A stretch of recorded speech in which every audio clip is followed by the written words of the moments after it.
It's the only thing he's going to have to fight off is the wolves at the door.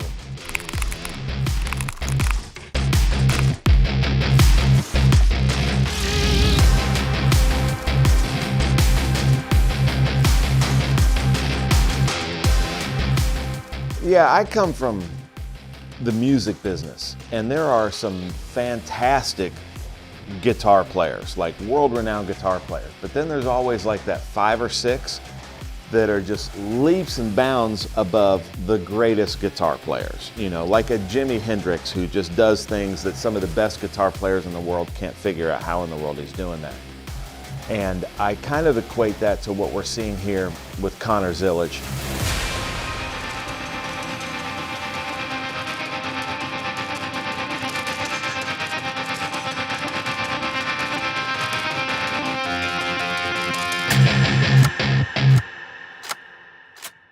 The driver talent that Connor has is leaps and bounds somehow above some of the greatest drivers that we've seen in the series.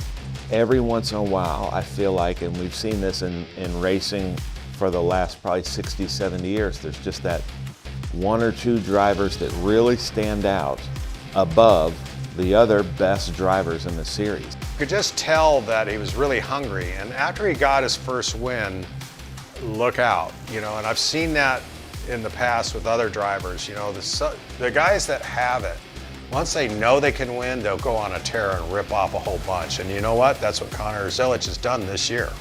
I don't know, these young kids are just cut from a different cloth nowadays. I think they take it seriously, they do their homework, they watch tapes, and they just, like, Connor has a natural talent and you can't stop him. You know, as a driver, I hate losing more than I love winning. You know, winning just makes up for everything. Keep an eye on this kid, because he has got what it takes. He is the total package. And anybody that thinks he's not hadn't been around him, and it doesn't take long to be around him, and you'll know that.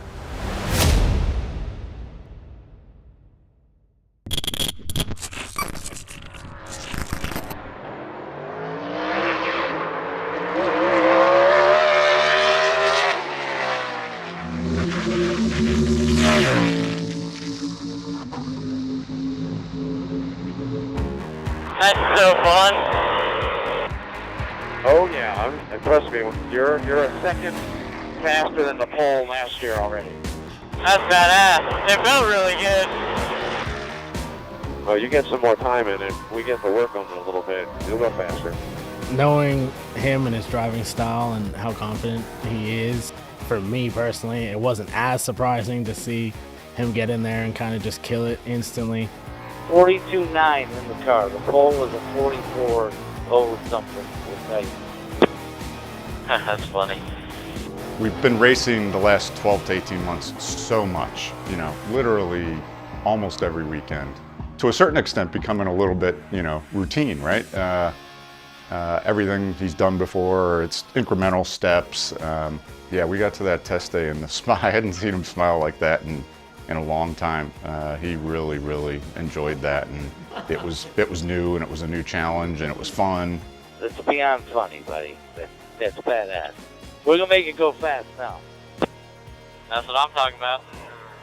First impression, obviously my first time driving a TA car. I've raced TA2 for about 2 years now, and it was a completely different animal. Tons of horsepower, tons of grip, way faster than anything I've ever driven before. I mean, that's kind of a normal statement for a TA car if no one's ever driven one. So, I mean, they are probably the most badass cars out there, but for him to go out there and run, you know, I knew his outlap was pretty quick, you know, first lap ever in a car. So to run what he ran, like, yeah, that's badass. Just an animal, a complete animal. I mean, just so much horsepower. I mean, I was spinning the tires in second, third gear at over 130 miles an hour. So if that tells you anything, it's pretty incredible driving one of these things. Definitely the coolest thing I've ever driven. Yeah, like the first lap, I could tell it took time to get heat in it. But yeah. Once it got half a lap, it was good. Yeah, it just takes a little bit, Yeah, just more than that, yeah. because the tires, like if you go out and try to bust a lap on cold tires, like it's sketchy. So what are you thinking? I think the balance was better. The track just slowed down a bunch from the heat, but I thought that was good. So on the stopwatch, you went 0.2 quicker. You did a 42.7. So based on what the data told us earlier. Yeah, that I had like an 84 or something, and that last lap I think I would have gone better. I had to lift down there. Did you lose overall grip the more you ran, or just initially just because it was hotter?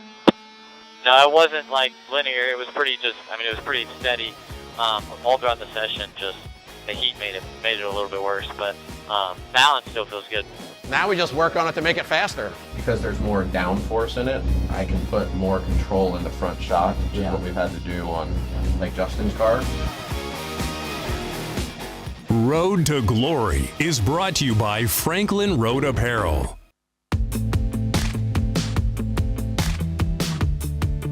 When I watched him a few years ago, he put the car, TA2 car on pole. You know, he was like, I don't know, 15 years old, and who's this and where'd he come from?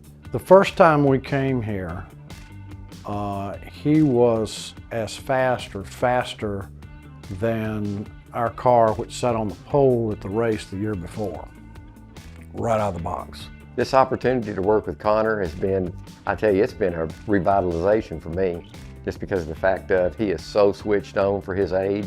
When I first got the opportunity to come here with Silver Hair Racing, he was 15. It was a race at Charlotte. And I was a little bit reluctant to go in because I didn't realize how good a 15-year-old kid was going to be. But the first time I saw him go through the front straightaway through the bus stop there, it was unbelievable how much better he was than the rest of the field. And I knew right then the kid had something special. I think, honestly, we're seeing a lot of people with Chevy badges now in our paddock that are kind of in his orbit. And I think everybody sees that this is the next special talent in pro racing. Maurice and I recognized something was very special about him. We would have loved to been able to put him into one of our cars for his very first TA2 race, but we were full at that time. But after we took him testing, I spoke to Maurice and said, we need to speak with his parents, and I want to get him under contract to drive for Silver Hair Racing. Said he's got everything that it takes, and I want to be a part of that and help him get that leg up to the next step.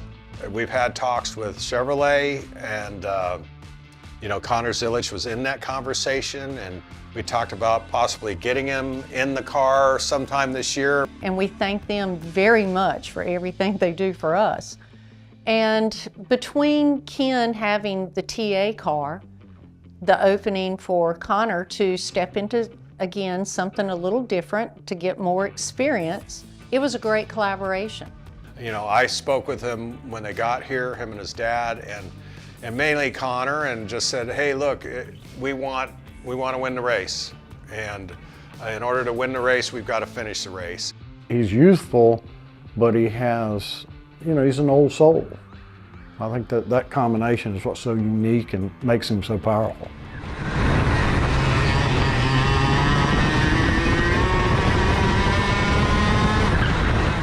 Everything that you present yourself with and all the challenges that you present yourself with are almost always different. So you're used to so many different circumstances that, you know, it challenges you and makes you a better driver. So I feel like go-karting does that the most, more than any of the other beginner forms of racing. You know, I learned a lot from karting, and that's kind of what shaped me into the driver I am today.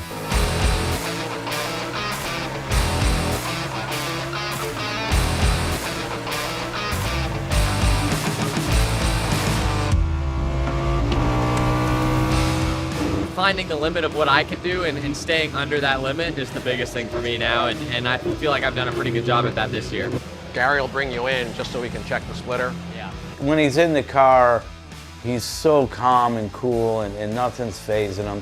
And he's still, you know, you gotta understand, he's got 15, 20 laps in this big car, so he's still learning it. We had our first official testing session. It's just a practice session is what it is. And Connor's first official time in the car. Purposely, I sent him out with a full tank of fuel used tires. I wanted him to drive the car the worst handling it would possibly handle all weekend. How's the car feel?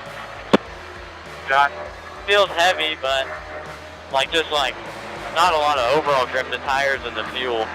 But balance-wise, it feels okay. Yeah, these tires are shot, and we wanted to get you a feel of what it's going to be like full of fuel to start. It'll be like worst case scenario. Here's how the car is going to be at the beginning. When it's full of fuel, it ain't going to want to turn as well, and you're on old tires. The balance all still feels good. I just need tires, really. Yeah, we just wanted to get a feel of it full of fuel, and as sketchy as it will be full of fuel. So when you go green, you're not surprised. That's what it feels like, basically. But it feels fun, balance-wise. His ability to be so comfortable, no matter what kind of car he's in. Everything he jumps in, he goes fast. Track's clear at the moment behind you. It's a very, very unique racetrack. It's a very physical track, and it's very demanding on the equipment too, because it's fast, it's bumpy, the curbs are big. You have to take a little bit of risk to go fast, which is something that I enjoy. But I mean, I've been coming here for 20 years, and it's really, truly one of the great racetracks in America. It's got a ton of character.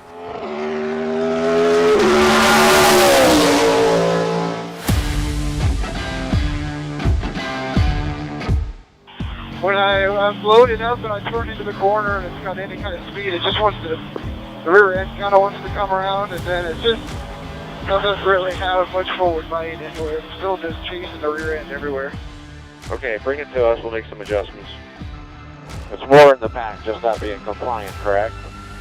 Yeah, 10-4. I'm just hanging on. Any kind of lateral load across the rear, and it breaks the tires loose. And anytime I touch a curb on exit, it really upsets the car, and I just start tank slapping and all that stuff. Like, it won't absorb any of the bumps. It won't absorb the load. It's just like up on top of the racetrack in the back. It's really a fun racetrack in a car with this much power. I mean, I've raced here a bunch, but typically in endurance sports car racing where you have a lot of grip and a lot of aero, but you don't have a lot of power, and then you come here and you've got the grip and the aero and all the power you could ever want. So we're over 180 miles an hour down the straightaways, and it's pretty exhilarating. You'll be all right next session, don't worry. Currently P2. Getting back acclimated to it. I've driven a lot of different cars since I drove this TA car a few weeks ago. So, just getting used to it again and figuring out where I need to be. And, that came pretty quickly, and I was able to get some decent laps in. Now we'll put some stickers on here and let you go play, Carl. And then sticker up. Try to save it, Don't use the curves up right now in practice. Qualifying, you can do what you do, and TA2 the out of them and do what you got to do to go fast. But the biggest things with these TA cars is there's so much power and everything is keeping them together the whole race. So savor until it's race time, and then go do what you do, buddy. Yeah, it's tough. That's kind of one thing I struggled with last year, was just trying to get too much out of it all the time, and always wanting to win and always wanting to do the absolute best that I can. And I still do want to do the best that I can, but I understand now that if I have a 4th or 5th place car, then trying to finish 3rd should be the goal rather than trying to win. So, just finding the limit of what I can do and staying under that limit is the biggest thing for me now, and I feel like I've done a pretty good job at that this year. Yeah, the scary part of working with young talents, from any field, is, do they know what it's going to take to get to the next level? Do they know what a whirlwind their life is about to become? Yeah, I was probably 11 years old when I really found out that I was going to spend a lot of time racing, and I was going to have to miss out on high school and a lot of the things that normal kids will do. In his karting years, he went over to Europe the first time in 2017 with family and everyone, won the world championships in Mini Rock. So we're like, okay, this kid's got talent. We need to amp up the program a little bit. Race car driver, you've got everybody telling you how good you are. Sometimes your head wants to swell, and his is not. You know, you just got to keep an even and neutral mindset and understand that you got to keep focused and keep working hard to be the best. He's confident, but he's not arrogant, and there's a huge difference. It's tough at times, honestly. I mean, you know, I feel like I'm basically in a full-time career at the age of 17, which is different than most kids, and you know, I'm learning that I have to grow up quick and understand these things at a young age, and you know, I've come to the realization of that. And so it's refreshing to be around him because he's just a regular guy. He just is a wizard when he gets behind the wheel. It was Connor's kind of time to shine. We pulled back on the reins, you know, yesterday afternoon by sending him out with full tanks and used tires, and the car just wasn't set up for pure speed, but it was this morning.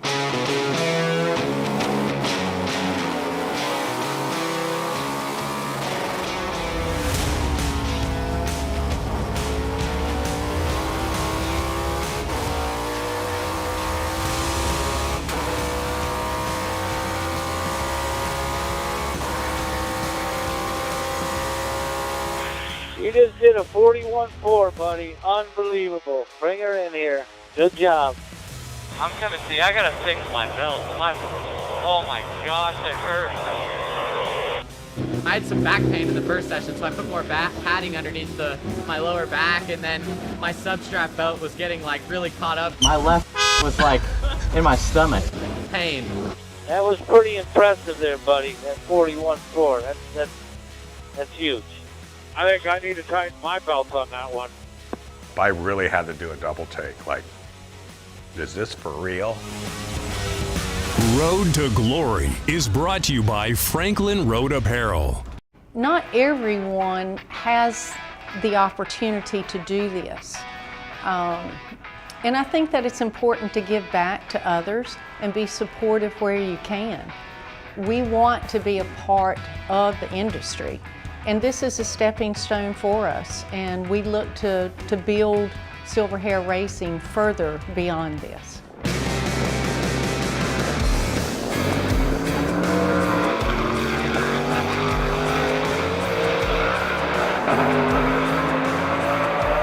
His driving ability is just unbelievable, honestly. I've never seen anything like it, especially at someone his age. You know, just like anybody, I think you would get a little bit nervous the first time you sat in the car, but you know, now he's had a good, I don't know, 100 miles in this car here. So, you know, he's pretty comfortable with what he's doing. It's just so impressive that to see these younger kids come up through the ranks, and they're so fast. As a car builder, team owner, mechanic, whatever you are in this whole mix over here, it just pumps you up and it makes it all worth it. Right, give me 3 good ones. Here we go.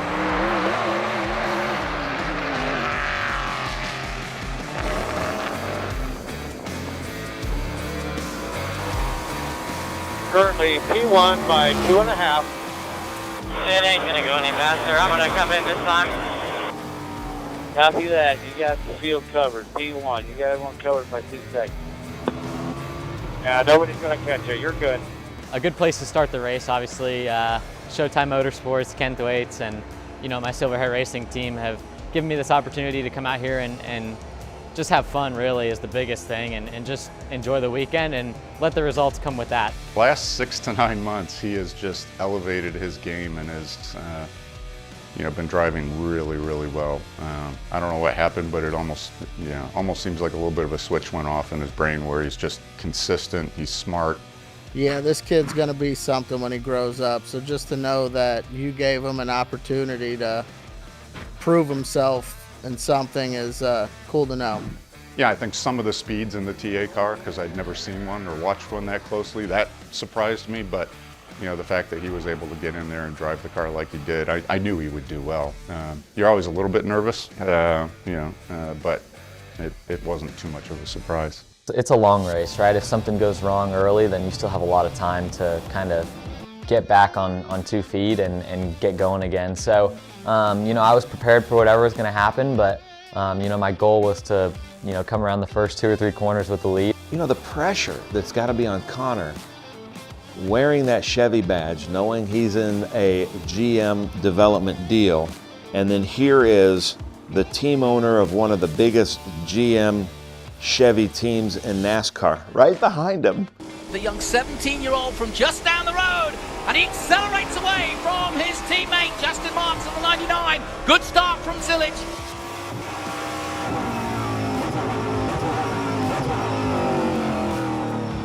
Somebody's gone off there and into the weeds. It is sadly Justin Marks. Yeah, I mean, it's tough calling the green for Connor, taking the green, watching them go into one, and seeing, you know, somebody lock up the brakes and then see that American flag in the grass. Nothing I saw from Connor Zilisch surprised me, but it did. Like, to be honest, I didn't think he would win the race. I thought he'd put down the fastest lap, but to be able to hold it together for 100 miles in a car that you have less than 100 miles of experience in before the race starts. But Connor, you know, put on a clinic, just took off and left.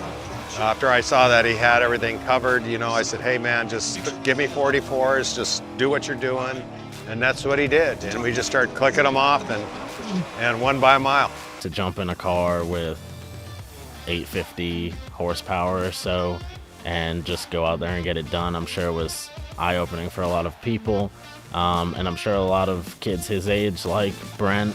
He literally has blown the doors off his own car and the rest of the field to take victory here at VIR. Connor Zilisch takes victory in an absolutely immaculate performance in his first ever run in TA. He was the youngest by, I think, 2 years to ever win a TA race, which is super impressive. So, yeah, he surprised me because to win your first TA race is just kind of unheard of. You know, you got to keep working hard, and you can never stop working hard. And you know, I've kind of understood that at a young age, and realized that to make it in this sport, there's still a long way to go. So, you know, until you get to the top and you're successful at the top, you have to, you know, focus and keep focused, and you know, never really let up.